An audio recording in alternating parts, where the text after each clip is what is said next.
कैलासवासी संतोष अण्णा देशमुख, सोमनाथ सूर्यवंशी यांना पहिल्यांदा श्रद्धांजली अर्पण करतो।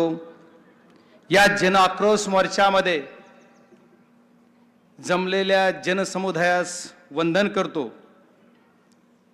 सर्वांना संबोधित करण्यासाठी, देशमुखांच्या कुटुंबाला आणि तुम्हाला आम्हाला न्याय मिळण्यासाठी रात्रंदिवस मोर्चामध्ये तब्येत बरी नसताना उपस्थित असणारे आमचे दादा, त्याचबरोबर सन्माननीय व्यासपीठ संतोष अण्णा देशमुख यांचा 9 डिसेंबर रोजी अपहरण करून खून केला गेला।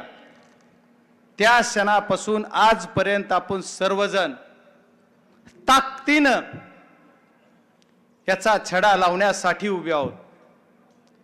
महाराष्ट्रातल्या प्रत्येक जिल्ह्यामध्ये मोर्चा निघतोय। पहिला मोर्चा रेणापूरमध्ये झाला, दुसरा मोर्चा आमच्या बीडमध्ये झाला, त्याच्यानंतर परभणीत झाला, पुण्यात झाला, पैठणमध्ये झाला, काल जालन्यात झाला आणि आज धाराशिवमध्ये होतोय।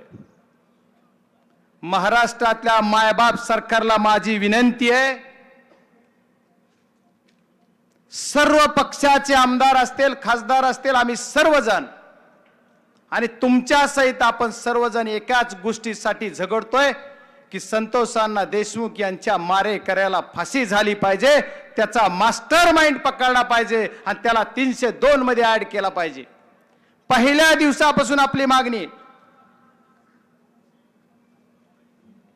महाराष्ट्रातल्या पोलीस यंत्रणेचा रास्त अभिमान असला तरी काल बीड जिल्ह्यातल्या पोलिसांना कोर्टाने विचारलं की 24 दिवस तुम्ही काय करत होतात।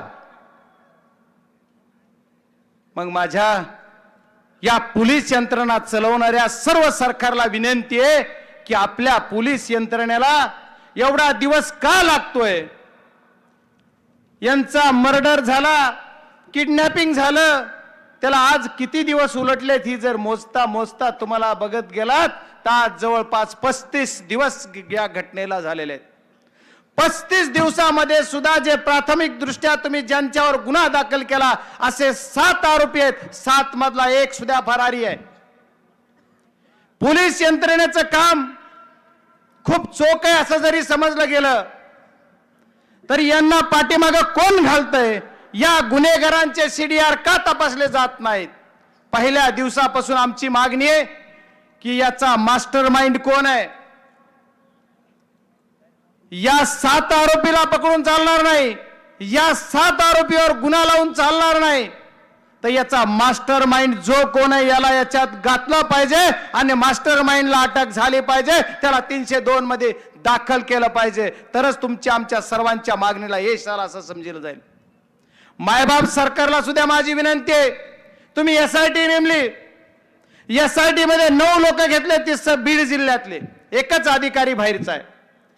परत एक स्टेटमेंट बघितलं गेलं की 2 अधिकारी काढले, कोण काढले ते आणखी काही दुसरी ऑर्डर मला बघायला मिळाली नाही।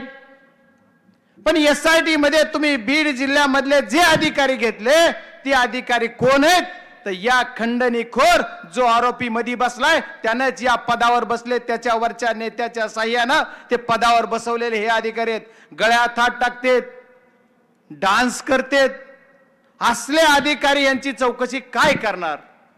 तर आमचं म्हणणं आहे की या अधिकाऱ्याला त्याच्यातून बाहेर काढा, न्यायालयीन चौकशी केली जाईल म्हणलात, न्यायालयीन चौकशीचं काय। आणखी न्यायालयीन चौकशी काल कुणीतरी एक स्टेटमेंट केलं मुख्यमंत्र्यांनी की उपमुख्यमंत्र्यांनी की 3 चौकशा चालू आहेत। माझ्या बघण्यात, माझ्या ऐकण्यात तरी 2च आहेत। न्यायालयीन चौकशी कुठे आहे? न्यायालयीन चौकशी सुद्धा नाही। आणि अण्णा आपण मुख्यमंत्र्याला भेटा गेलात, मुख्यमंत्र्यांनी सांगितलं की सरकारी वकील म्हणून उज्ज्वल निकम साहेबांची नियुक्ती करण्यासाठी मी त्यांना विचारलंय। मग आता कधी नेमणार आहेत? सर्व पुरावे नष्ट झाल्यानंतर।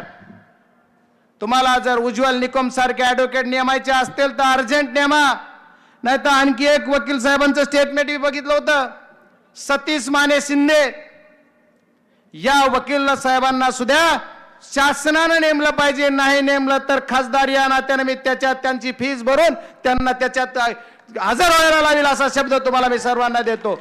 निश्चित जिम्मेदारी घेऊन कुणाचं भागणार नाही. तर खराच जर तुम्हाला त्याच्या मुळाशी जायचंय तर याच्यातला मास्टर माइंड त्याच्यामध्ये आड झाला पाहिजे. आजच आता आपल्या धाराशिव मध्ये येताना मला कळलं की मोका लावला, तुम्ही मोका लावला चांगलं केलं, पण मोका लावून जो कुणी मुख्य आहे त्याला बाजूला सारायचंय आणि आमचं लक्ष त्याच्यावर मोक्यावर केंद्रित करायचंय असं जर कुणी सरकार मायबापाकडून करत असेल तर ती चुकीचं आहे असं मला वाटतंय. त्याच्यामुळे या मोक्यामध्ये सुद्धा जो मास्टर माइंड नावाचा खंडणीखोर बसलेला आहे जेलमध्ये त्याला त्याच्यात घेतला पाहिजे. त्याचे सीडीआर तुमच्याकडे आहेत.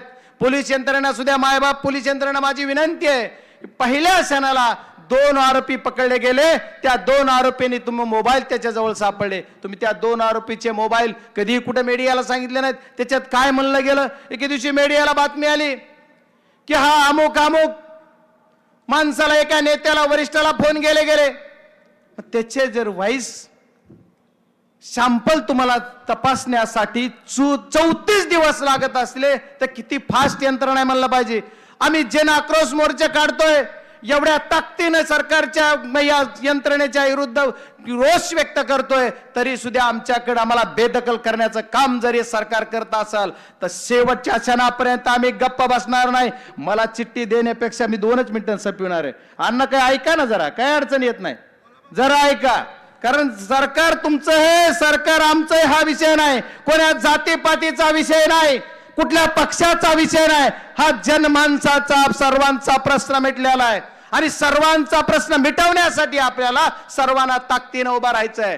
कारण याची कारण असं आहे की या सर्व गोष्टी करत असताना तुम्ही आम्ही जर ताकदीने शेवटच्या क्षणापर्यंत उभारलो तरच न्याय मिळणार आहे. याचं कारण असं आहे की या सर्व गोष्टी करताना या खंडणीखोरावर मागच्या काळातच गुन्हा दाखल झाला.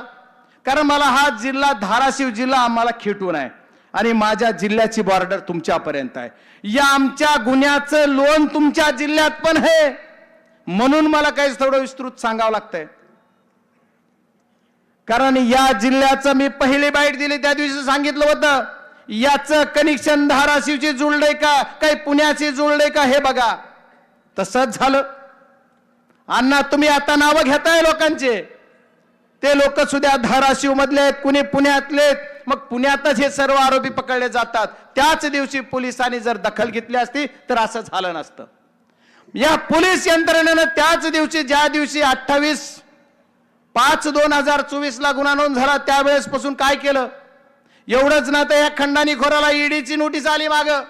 आजपर्यंत ईडीनं काय केलं, आम्ही तर पहिल्या दिवसापासून संसदेचा असेल संसदेच्या बाहेर असेल आम्ही राजरोसपणे ओरडतोय आम्ही हा विषय आणि हा लढा आमचा पार टोकापर्यंत. या मारेकऱ्यांना या मास्टर माइंडला फाशी झाल्याशिवाय आम्ही स्वस्थ बसणार नाही. शेवटपर्यंत हा लढा आम्ही लढणार आहेत ही तुम्हाला सर्वांना सांगितलं पाहिजे. मागच्या काळामध्ये याने खंडणीखोर आहेत, याचा गुन्हा आज मोक्याशी निगडीत नाही का असं जर का पोलीस यंत्रणेला वाटत असेल तर यांना अटक का केली. मग यांना अटक केलेली 14 दिवस तुम्ही पोलीस कस्टडी केली तर यांना याच्यात अटक केली पाहिजे. यांना वाचवण्यासाठी कोण कोण यंत्रणा काम करते ती सुद्धा बघितलं पाहिजे. बऱ्याच काळापासून बऱ्याच दिवसापासून हा जो आरोपी आहे याची दहशत बीड जिल्ह्यावर आहे. ह्या बीड जिल्ह्यातली दहशत तुमच्या इकडे सुद्धा विंडमिल होत्या परंड्याला वगैरे, तिथं सुद्धा वसुली ह्यांचीच. आमच्या इकडे सुद्धा विंडमिल आष्टीपासून होत्या तिथंही वसुली ह्यांचीच. फक्त ह्याच्यात काय आहे तर आमच्या संतोषांना देशमुख यांचा बळी गेला. एवढा आमचा चांगला एक सरपंच, एवढा सोजळ असा सरपंच आमच्यातून गेला, आमच्या कुटुंबातून गेला. त्याचं दुःख आम्हाला आहे. आम्हाला कुठं जातीपातीचं राजकारण करायचं नाही, कुणाचं राजकारण कुण्या पक्षाचं गटाचं करायचं नाही. आम्हाला एका गोष्टीचं मागणी आहे की आमच्या या संतोषांना देशमुख यांचे जे मारेकरी आहेत त्याचा मास्टर माइंड आहे त्याला फाशी झाली पाहिजे. त्याच्यासाठी शेवटपर्यंत आम्ही लढत राहणार एवढंच तुम्हाला सांगायचंय.